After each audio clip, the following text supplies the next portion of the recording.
আসসালামু আলাইকুম এভরিওয়ান। তো আমি আজকে আবারও চলে আসলাম আপনাদের মাঝে।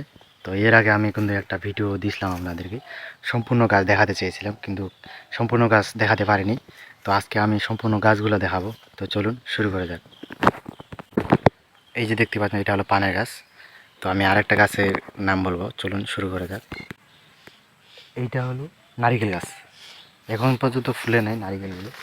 নারিকেল গাছটা খুব মনে একটা অসুখ হয়ে গেছে, একটা রোগ হয়েছে, যে কারণে পাতাগুলো মোড়ানো হয়েছে। এই দেখেন, পাতাগুলো নষ্ট হয়ে গেছে দেখেন। তো এটা হলো আমাদের নারিকেল গাছ। তো আপনাদেরকে একটা আমের গাছ দেখাই, সেই আমের গাছটার নাম হলো ফজলি আমের গাছ। চলুন, এই যে আমের গাছটা দেখতে পাচ্ছেন, এটা হলো ফজলি আমের গাছ। আমাদের এক ভাই আনে দিচ্ছে এই গাছটি। আর হ্যাঁ, আরেকটা আপনাদেরকে গাছ দেখাবো, সেই গাছটার নাম হচ্ছে লাল পেয়ারা গাছ। এই দেখেন লাল পেয়ারা গাছ, এখন পর্যন্ত একটা পেয়ারা ফুলে নেই, ফুল ছিল। ছেলেগুলো, গ্রামের ছেলে, আপনারা তো বুঝতেই পারছেন, সব খেয়ে নিছে। তো আরও গাছ দেখাবো আপনাদেরকে, ভিডিওটা টান দিয়ে দেখবেন না, অবশ্যই ভালোভাবে দেখবেন। এই যে দেখতে পাচ্ছেন আপনারা, এটা হলো, এটা কি জানেন এটা কোন গাছ? আর একটা গাছ আছে, এইটা হলো ডালিম গাছ। ডালিম গাছ খাইতে কিন্তু খুব সুস্বাদু গাছ একটা। হ্যাঁ, ডালিম গাছ, ডালিম আপনারাও খাবেন, আমরাও কিন্তু খাওয়ার জন্যই গাছছি। সাধারণত ডালিম ফল খাইতে অনেক সুস্বাদু। তো যাই হোক, আমি আরেকটা গাছের কথা বলবো আপনাদেরকে। আমি কিন্তু একবারে বাগানে চলে এসেছি।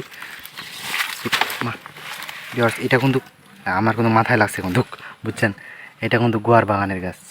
গোয়ার বাগান, হ্যাঁ, গোয়া বলতে কি সুপারি, সুপারি, খারাপ মাইন্ডে নেবেন না, এটা হচ্ছে সুপারির বাগান। হুম। তো আমি তো একটু আগে আপনাদেরকে দেখাইলাম যে পানের গাছ, আর এটা হলো সুপারির গাছ। তো আপনাদেরকে আরেকটা গাছ দেখানো হয় নাই, সেটা হলো ওষুধি গাছ। চলুন দেখা যাক।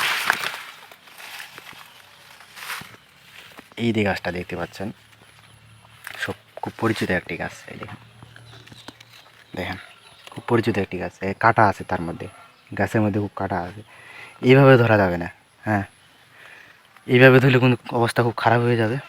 তাই এই গাছগুলো কিন্তু একটা ওষুধি গাছ, আর এই ওষুধ খেয়ে মানুষ কিন্তু জীবন বাঁচে অনেকের এই গাছ দিয়ে।